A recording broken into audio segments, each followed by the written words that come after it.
और निर्जीव यानी कि लिविंग और नॉन लिविंग वस्तुओं के बारे में जानेंगे। जब आप अपने आसपास देखते हैं तो आपको क्या दिखाई देता है?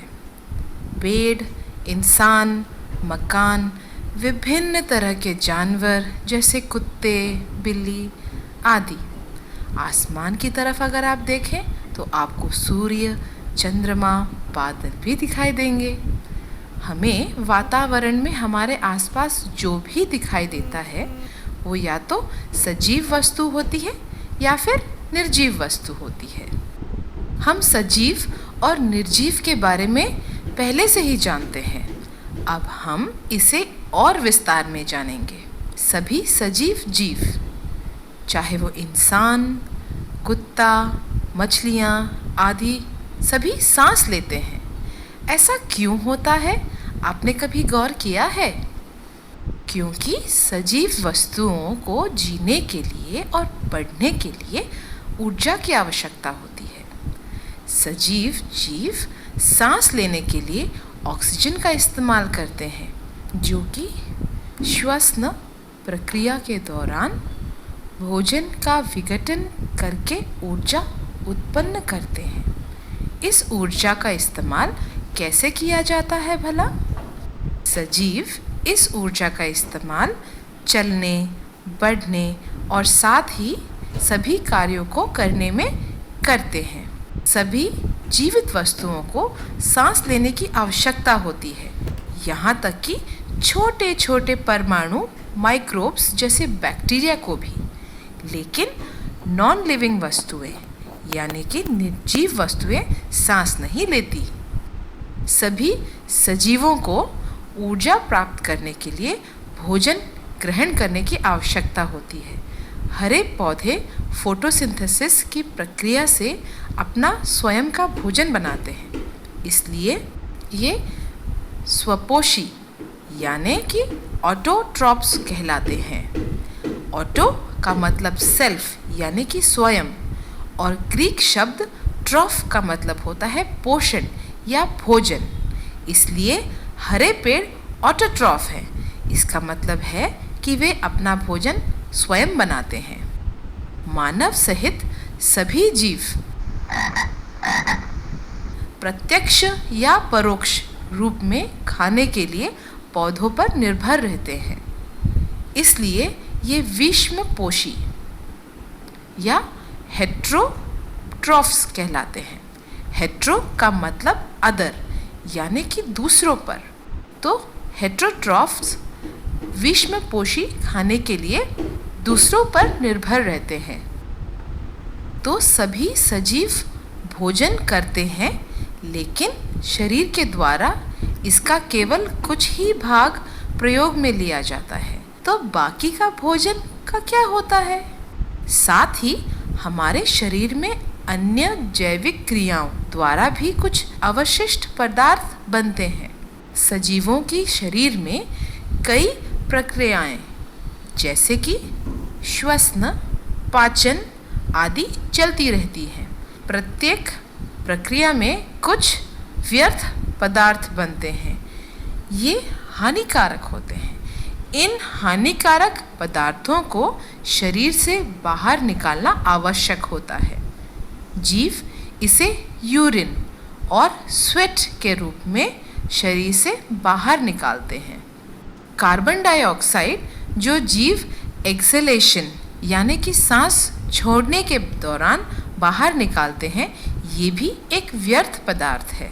तो सजीव जिन प्रक्रिया द्वारा इन व्यर्थ तत्वों को अपने शरीर से बाहर निकालते हैं, उस प्रक्रिया को उत्सर्जन या एक्सक्रीशन कहते हैं।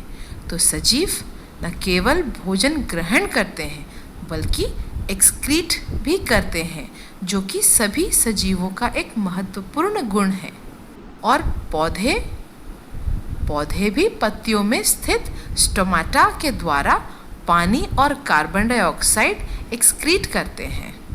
लेकिन निर्जीव वस्तुओं को किसी भी प्रकार के भोजन की आवश्यकता नहीं होती है और ना ही वो एक्सक्रीट करते हैं। सजीव किसी भी प्रकार के उद्दीपन यानी कि स्टिमुलाई पर प्रक्रिया करते हैं। जैसे जब हम किसी भी गर्म चीज़ को हाथ लगाते हैं तो हम तुरंत हाथ हटा लेते हैं। हाथ हटाना एक प्रतिक्रिया है और जिससे प्रतिक्रिया उत्पन्न होती है वही है उद्दीपन। यहाँ पर उद्दीपन ताप या हीट है। यदि कोई आवारा कुत्ते को छेड़ता है तो वो भौंकने लगता है। भौंकना परेशान हुए कुत्ते की एक प्रतिक्रिया है। उद्दीपन पर पौधे भी प्रक्रिया देते हैं। जैसे कि यदि आप मिमोसा प्लांट, जिसे टच मी नॉट भी कहते हैं और हिंदी में छुई मुई, इस प्लांट या पौधे की पत्तियों को अगर आप हाथ लगाते हैं तो ये सिमट जाती हैं। यहाँ पर आपके द्वारा छूना उद्दीपन है, जिसकी प्रतिक्रिया में पौधा सिमट जाता है। पौधे सूर्य के प्रकाश में भी प्रतिक्रिया देते हैं। वे सामान्यतः उसी ओर बढ़ते हैं। कुछ पौधों में पौधे केवल दिन के समय ही खिलते हैं। सनफ्लावर यानी कि सूर्यमुखी सूर्य का अनुकरण करता है, यानी कि सूर्यमुखी फूल का जो मुंह है वो हमेशा सूर्य की ओर ही रहता है। कुछ पौधे जैसे फॉल्स शैमरॉक की पत्तियां सनलाइट में ही खुलती हैं और रात होने पर बंद हो जाती है। लेकिन निर्जीव वस्तुएं जैसे कि टेबल कभी भी प्रतिक्रिया नहीं देता। चाहे हम इसे छुए या फिर ठोकर मारे या इस पर गर्म बर्तन रख दें, तो एक निर्जीव वस्तु उद्दीपन या प्रतिक्रिया व्यक्त नहीं करती है।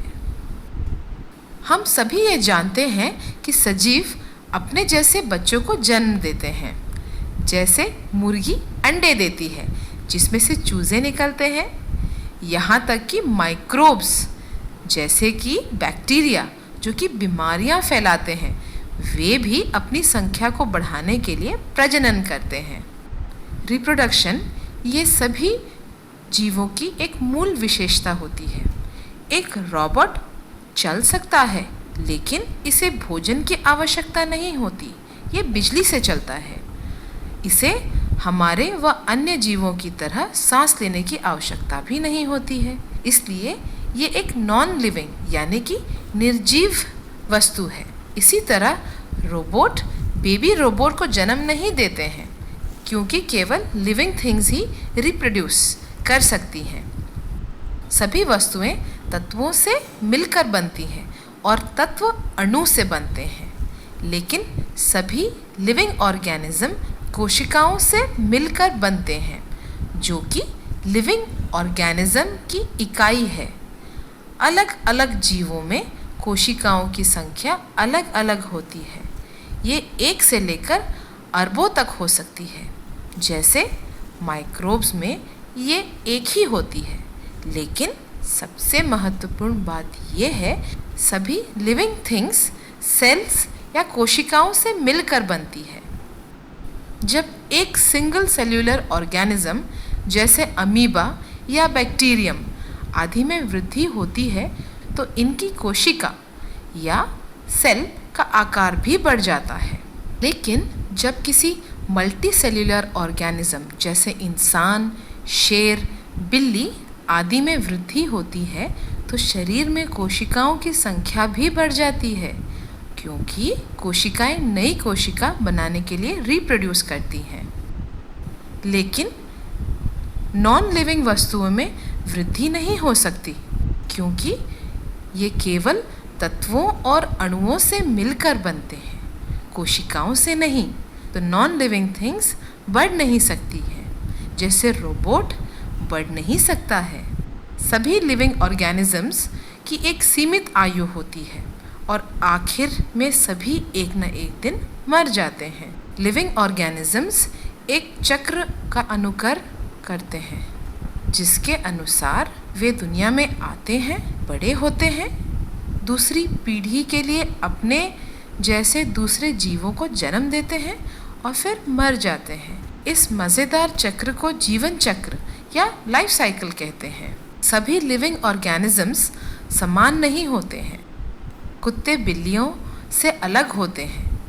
एक तितली अन्य कीटों से अलग दिखती है। दुनिया में कई प्रकार की तितलियां होती हैं। वह देखने में एक दूसरे से अलग हो सकती हैं, लेकिन उनके शरीर की संरचना, खान पान की आदतें और कई अन्य चीज़ें समान होती हैं। एक ही तरह की संरचना वाले जीवों के इस तरह के समूह को स्पीशीज़ कहते हैं।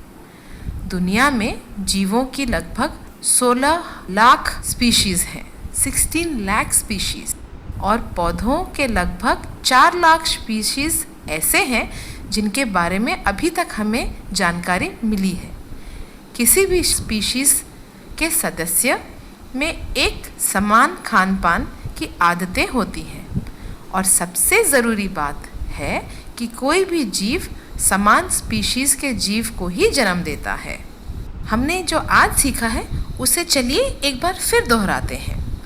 ऐसे बहुत से गुण हैं जो एक सजीव और निर्जीव में अंतर बताते हैं। सजीव को ऊर्जा के लिए भोजन की आवश्यकता होती है, और वे अनुपयोगी भोजन, अन्य अवशिष्ट पदार्थों को एक्सक्रीशन यानी कि उत्सर्जन के द्वारा शरीर से बाहर निकाल देते हैं। लेकिन निर्जीव वस्तुओं को भोजन की आवश्यकता नहीं होती।